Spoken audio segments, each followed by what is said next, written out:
Alors c'est un enseignement tout simple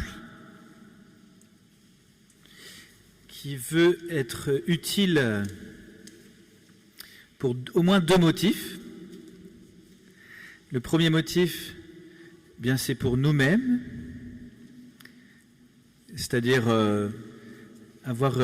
mieux percevoir les motivations que nous avons à prier pour les âmes des défunts, mieux les nommer,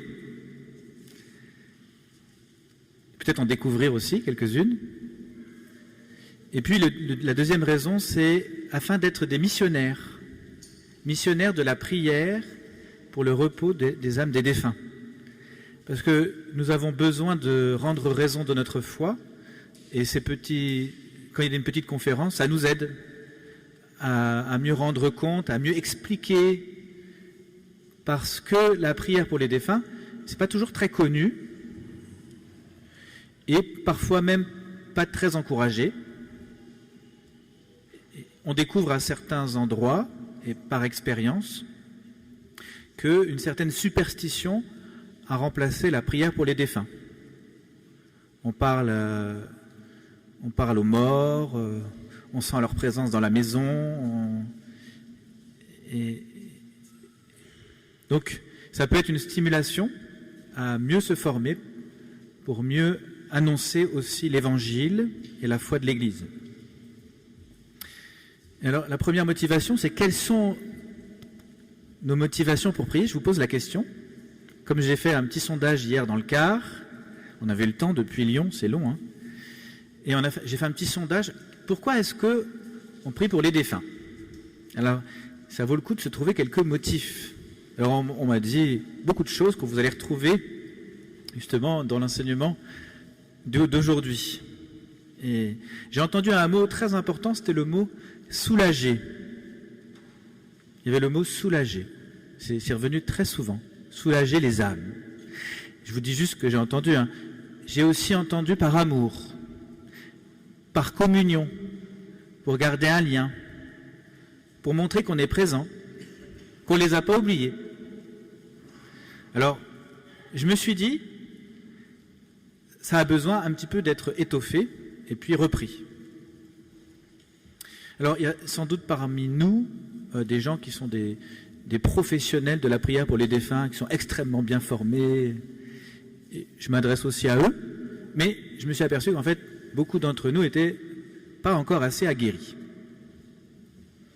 Il y a un grand saint qu'on célèbre le 26 juin, qui s'appelle Saint José Maria, vous connaissez peut-être, qui disait « Le purgatoire nous montre la grande miséricorde de Dieu, et puis le purgatoire élimine les fautes de ceux qui veulent devenir un avec Dieu, qui veulent ne faire plus qu'un avec Dieu. » Et on sent ici une dimension de purification. Et je voudrais savoir si vous entendez beaucoup ça dans les sermons à la messe le dimanche. Est-ce qu'on vous prêche sur les âmes du purgatoire et sur la prière pour les défunts? Oui? Non? Pas trop? Moi, je me suis posé la question, quand est-ce que la dernière fois, est-ce que j'ai prêché sur les âmes du purgatoire? Alors, on prêche beaucoup sur la résurrection, mais il y a une sorte de crainte à parler de l'état intermédiaire entre la mort corporelle et la résurrection finale à la fin des temps, entre le jugement particulier et le jugement universel, de cet état. Et on a du mal parce qu'on a l'impression, on se sent un peu coupable d'en parler. Voilà. C'est bizarre, hein? Comme si on nous disait, attendez, ça c'est une invention de l'Église catholique. On m'a dit ça hier. Et puis, donc, on n'en entend pas beaucoup parler en sermon, les curés n'en parlent pas beaucoup. Et puis, est-ce qu'on prie vraiment pour les âmes du purgatoire? Aujourd'hui, à Montligeon, on le fait, c'est sûr, mais de quelle manière on le fait? Avec quelle fréquence? Est-ce qu'on en parle? On oublie les âmes du purgatoire et d'en parler parce que ça fait un peu moyenâgeux, en fait. Ça nous fait penser à Dante, à des vieilles images. On a peur de paraître médiévaux, arriérés, voire superstitieux, ou alors manquant de sens œcuménique. Bon, parce que, évidemment, c'est difficile à monnayer dans le dialogue œcuménique peut-être. Alors, moi je ne voudrais pas m'attarder sur les raisons de ce dédain, de cette négligence, peut-être à prêcher là-dessus, mais ni non plus à vous expliquer ce que c'est que le purgatoire, parce que c'est un enseignement constant de l'Église que de dire que le purgatoire est une réalité, et puis qu'il y a d'innombrables âmes qui ont besoin de notre prière. Ça, c'est important d'imaginer ça, d'innombrables âmes. Donc je ne veux pas prouver que le purgatoire existe, mais plutôt nous inciter, nous stimuler mutuellement, fortement, à prier pour l'Église qu'on appelle l'Église souffrante. Alors je vous donne 5 raisons, mais il y en a peut-être d'autres. 5 raisons. Facile à retenir. 5 raisons. Alors la première raison, peut-être celle qui nous touchera le plus, c'est que la peine, la souffrance, elle est réelle quand on est au purgatoire. Il y a une véritable souffrance. Et selon certains saints, cette souffrance, elle ressemble à la brûlure d'une fournaise ardente. C'est une image. D'autres disent, je fais simple, que la peine du purgatoire ressemble un peu à celle de l'enfer. Ah bon? Il faut que j'explique quand même. Oui, parce que qu'est-ce que c'est que cette souffrance qu'on éprouve au purgatoire au fond? Elle vient d'où? Une des sources profondes de cette souffrance, c'est que, certes, on a obtenu le salut, mais on ne jouit pas immédiatement de la consolation que Dieu veut nous procurer. Et c'est ce retard, ce délai, cette attente de la joie, de la béatitude plénière, qui est une souffrance. C'est une sorte d'agonie spirituelle. Et en enfer, finalement, ce qui nous fait souffrir, c'est l'absence de cette joie. Et savoir qu'elle existe, et l'avoir refusée. Et là, elle n'est pas encore pleinement arrivée pour nous. Elle est comme en retard.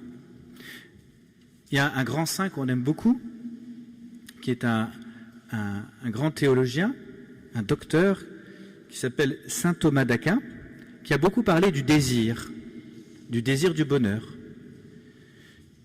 Et il nous a montré d'où venait la douleur qu'on pouvait éprouver quand on n'avait pas encore atteint l'objet qu'on désirait. Vous savez, regardez les enfants quand ils ont faim. Hein, les enfants quand ils ont faim, mais les adultes aussi. Une certaine douleur et une impatience. On piaffe d'impatience de manger. On serait même prêt à aller ouvrir le placard pour récupérer des choses, pour satisfaire cette souffrance du manque. C'est vrai que plus on désire quelque chose ardemment, plus la privation de cette chose désirée nous est douloureuse. Et ici, il s'agit de quoi? Du désir du plus grand de tous les biens, le bien absolu, qui rassemble toutes les autres bontés, c'est Dieu lui-même, être uni à Dieu.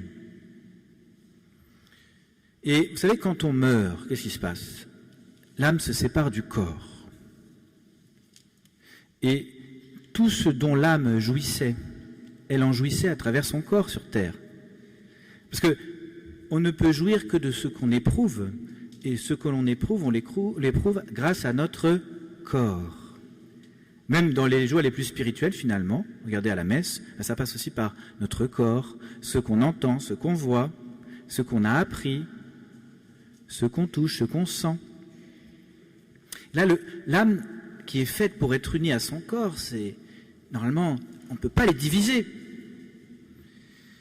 Elle souffre d'être sans joie.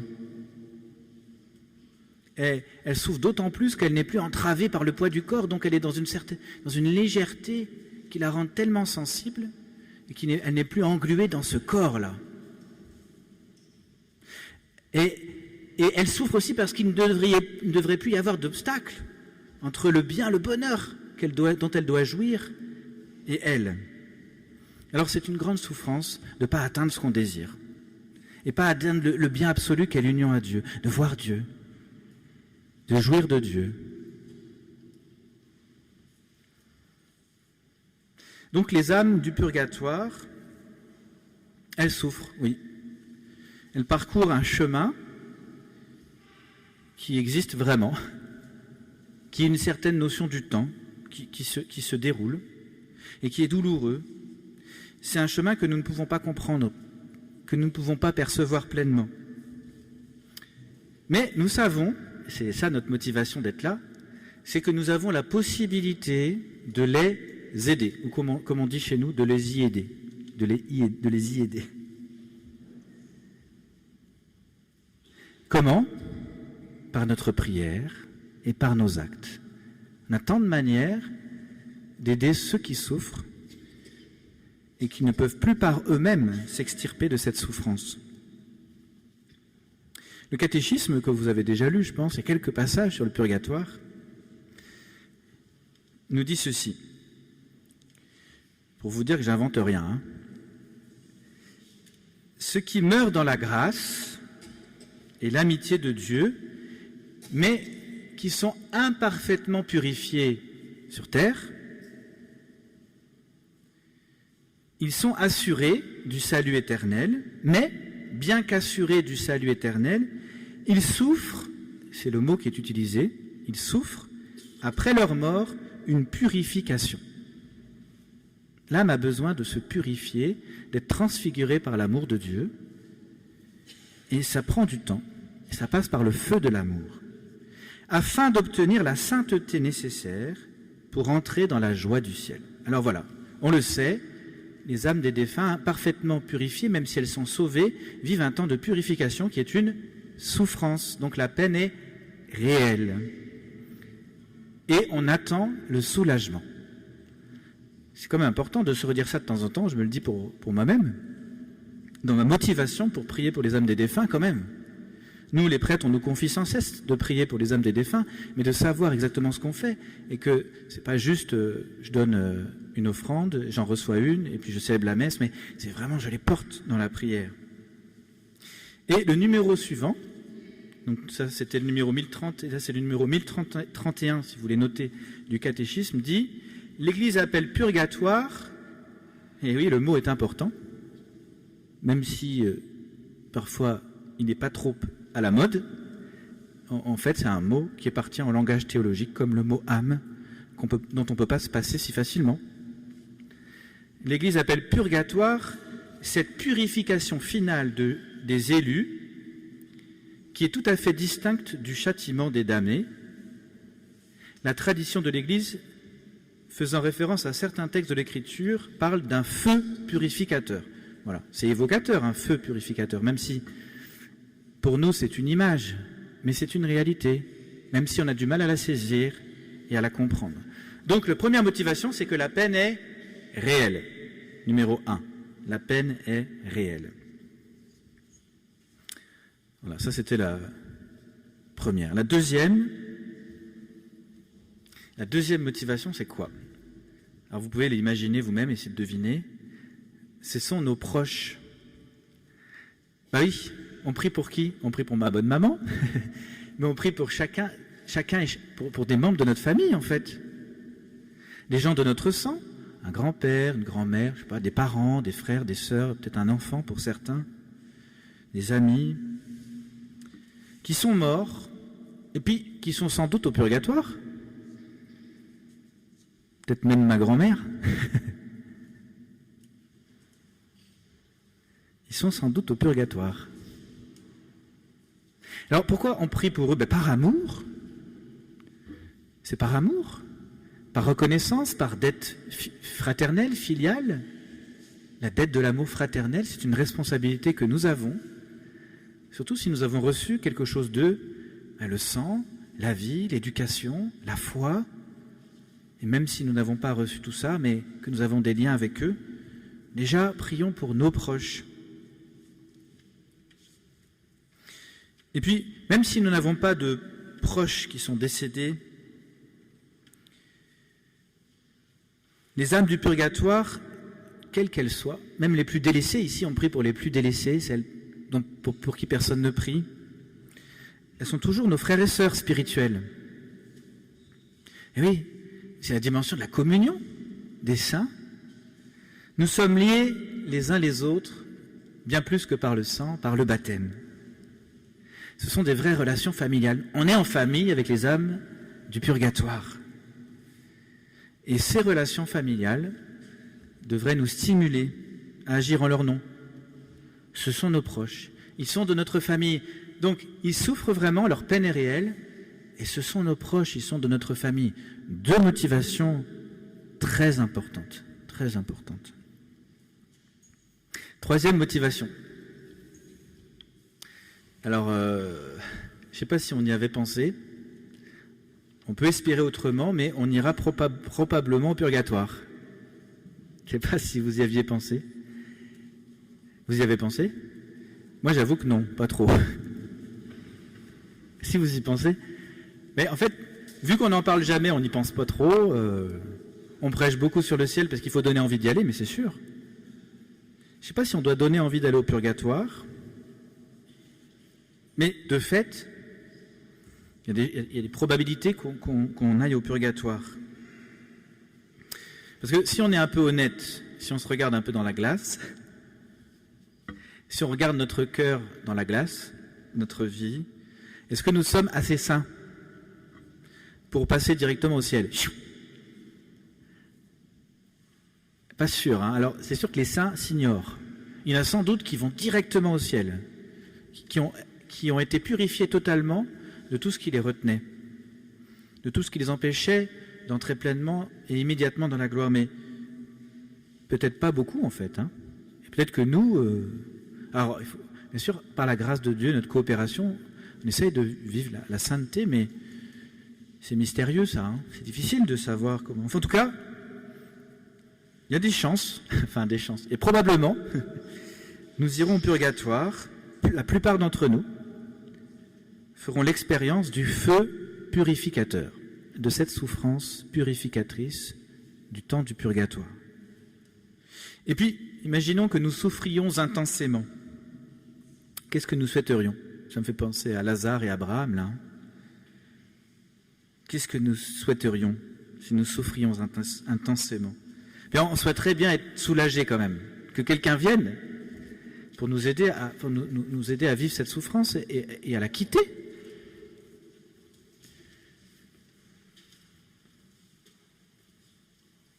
Oui, en fait, notre motivation, c'est... Vous vous souvenez de la règle d'or de l'Évangile? La règle d'or de l'Évangile, c'est tout ce que tu ne veux pas qu'on fasse pour toi, ne le fais pas aux autres, et tout ce que tu voudrais qu'on fasse pour toi, fais-le aux autres. Eh bien, pour les âmes du purgatoire, c'est pareil. Vous aimeriez bien qu'on vienne vous soulager si vous étiez dans la souffrance. Ça, c'est aussi une motivation importante quand même. C'est la motivation de la charité, de l'amour fraternel.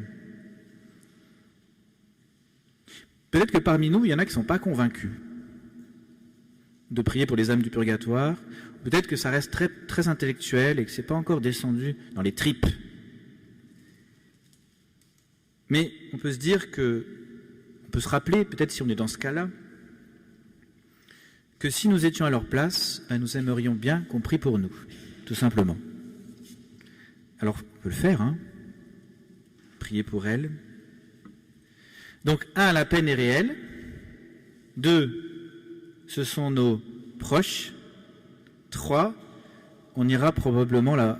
C'est pas on ira tous au purgatoire. Peut-être pas tous quand même. Mais faut pas, on ne souhaite pas. Hein, mais... Alors le numéro 1032 dit ça. C'est bien de relire le catéchisme de temps en temps, ça fait du bien. Dès les premiers temps, l'Église a honoré la mémoire des défunts et offert des suffrages, des prières, des offrandes en leur faveur, en particulier le sacrifice eucharistique, la messe pour les défunts. Et là, il dit, afin que purifiés, ils puissent parvenir à la vision béatifique. Donc, dès les premiers temps, on a prié pour les défunts, pour les accompagner dans ce chemin de purification. Alors, il y a la prière du sacrifice eucharistique, c'est le sommet. On peut pas faire, enfin, c'est la prière la plus élevée. Il y a quoi d'autre qu'on peut faire? Eh bien, le catéchisme nous donne des idées, mais on l'a entendu tout à l'heure dans l'engagement de ceux qui faisaient leurs promesses. Et ceux qui faisaient leurs promesses, on leur disait les choses, il y avait, ça reprenait exactement ça. L'Église recommande aussi les aumônes, la charité qui pardonne de beaucoup de choses. Mais faire une aumône pour les défunts, intentionnellement, donner de son bien, donner de l'argent, en offrant ça pour les âmes du purgatoire. Les indulgences, faire pénitence, on peut jeûner pour les âmes du purgatoire. Tout ce que nous pouvons faire dans nos œuvres spirituelles en faveur des défunts, tout ça, ça a un impact.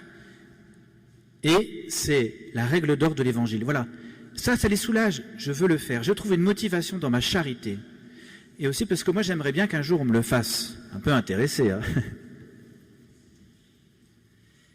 Et le catéchisme continue en disant « Portons leur secours ». C'est clair quand même.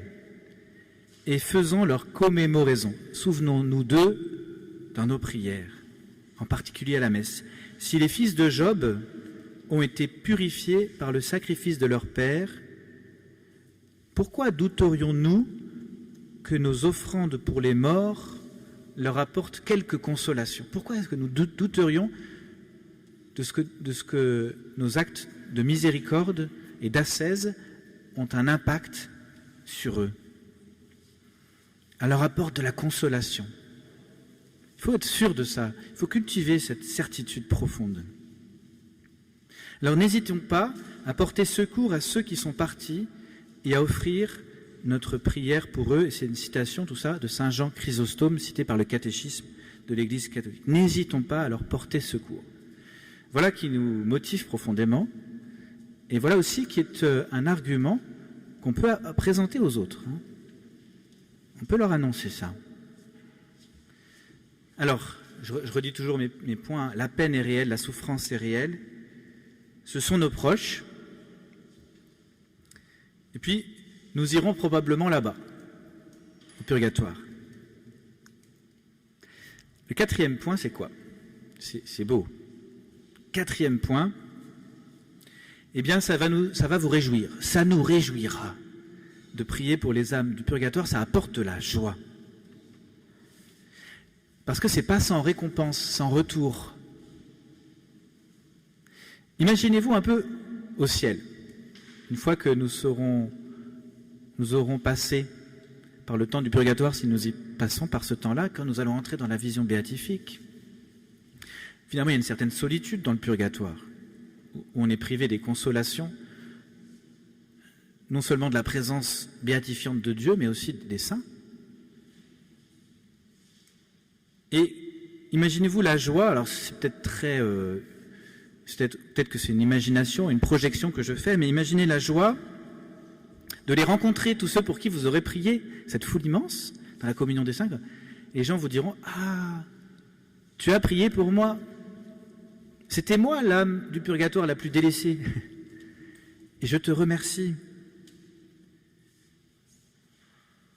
Quand vous arriverez en paradis, que vous réaliserez combien votre prière, votre ascèse, votre aumône, votre pénitence, les indulgences obtenues auront porté du fruit de salut pour des âmes du purgatoire qui seront rentrées dans la vision de Dieu, qui seront rentrées au paradis. Parce que c'est efficace, c'est réel aussi notre prière. Elle n'est jamais vaine. Alors comme ça, quand on entrera au paradis, on les verra nombreux venir vers nous et nous remercier. Il y avait un évêque américain qui disait, il imaginait la scène, il leur disait « Nous leur demanderons, mais qui êtes-vous » Ils nous répondront « Une pauvre âme », c'est beau pour dire une âme du purgatoire, « une pauvre âme pour laquelle vous avez prié au purgatoire. » Et les petits sacrifices, le temps donné que nous aurons fait, les sacrifices que nous aurons fait, le temps que nous aurons donné, la prière que nous aurons dite fidèlement, chaque jour, chaque semaine, les messes que nous aurons fait dire, eh bien, nous verrons que ça a vraiment valu la peine. Ça a vraiment valu la peine. Quand nous verrons leur visage, le visage de tous ceux qui auront bénéficié de nos suffrages.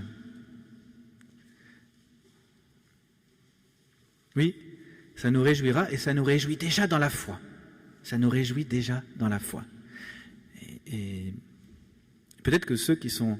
Vous savez, les âmes, nous prions les uns pour les autres, même les âmes du purgatoire prient déjà pour nous, mais surtout pleinement au ciel, elles prient pour nous, elles nous accompagnent, elles intercèdent. Elles intercèdent pour nous. Elles intercèdent. Et elles nous comblent déjà peut-être de leur joie. 5e point. Donc vous vous souvenez, leur souffrance est réelle. Ce sont nos proches, notre famille. On ira probablement là-bas, puis ça nous réjouira. Ce sera notre joie au ciel de voir les fruits de notre prière, de notre sacrifice. 5e point, ce n'est pas si difficile. Pas difficile en fait, de prier pour les défunts. Mais d'ailleurs, vous êtes là. C'est pas si difficile. En fait, est-ce qu'on aurait vraiment des excuses de ne pas le faire, sachant que maintenant nous sommes informés? Est-ce qu'on aurait des raisons de ne pas le faire? Pas compliqué quand même. Oui, mais alors il faut que je trouve le prêtre pour faire dire une messe, il n'est jamais là, et il oublie de dire le nom pendant la messe. Ça nous arrive, ça. Hein, et donc, on n'est pas sûr qu'il a vraiment prié pour... Donc ça devient compliqué, etc. En plus, je n'ai pas mon livre de prière quand j'y pense. Et il y a plein de raisons qui nous empêchent de prier pour les âmes du purgatoire, mais non.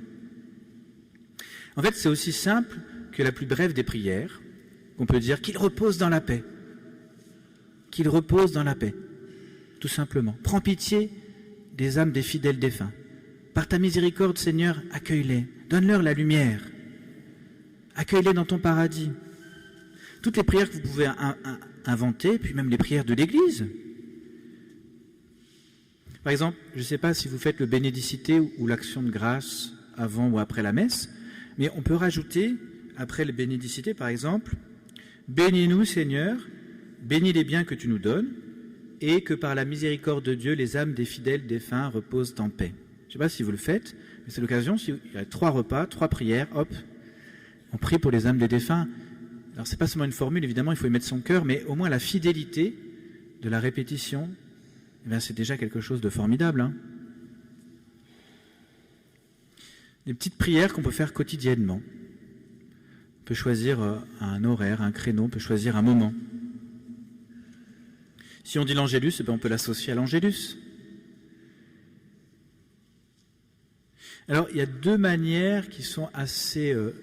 couru et aimé, je suis sûr par vous, le chapelet tout à l'heure. Faire mention, c'est tout simple, je n'invente rien, je redis des choses simples, mais c'est vrai que le rosaire qui est offert, le chapelet récité pour les âmes des défunts, eh bien, c'est une très belle prière. Et puis aussi le chapelet de la Divine Miséricorde, que beaucoup d'entre vous doivent connaître, qui nous met aussi dans une attitude de confiance dans le Christ, en sa miséricorde et de préparation à la mort. Ça nous prépare aussi à la mort. Hein.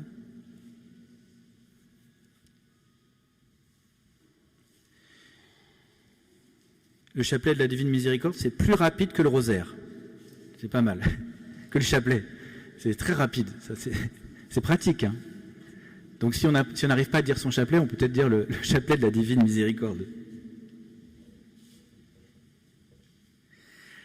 Donc c'est sûr, ça ne demande pas beaucoup d'efforts, c'est facile à installer, on peut même le faire en famille et en paroisse. Alors il y a les petits groupes de prière de Notre-Dame de Montligeon, mais il y a des gens qui ne font pas partie forcément des groupes, mais que vous pouvez inviter à prier pour les âmes des défunts. C'est bien d'être, pas des commerciaux, mais des missionnaires. Mais ça suppose que nous, on soit intimement convaincus de ce qu'on le vive vraiment, hein, cette prière pour les âmes des défunts. Et puis, bien sûr, on peut faire célébrer la messe. Alors ça, c'est important. Hein. Faire célébrer la messe pour les âmes des défunts. Alors, selon les diocèses, on fait une offrande de 17 €, je crois. Ben, quand on va au restaurant, bon, je n'y vais pas si souvent. Hein. C'est quoi? C'est le prix d'une entrecôte? Un truc comme ça, même pas. Hein. Ben, on se fait un peu moins plaisir et puis on offre une messe. Tam pro vivis, tant pour les vivants, quam pro defunctis, que pour les défunts. 17 €. Mais en fait, on n'est pas obligé de donner 17 €. Hein. On peut donner plus. Mais cette aumône de miséricorde, ce don que nous faisons, réjouit le cœur de Dieu. Ça plaît à Dieu. Que nous nous sentions responsables les uns des autres, y compris de ceux à qui on ne pense pas, parce qu'on ne les voit pas, parce qu'on ne vit pas en leur présence.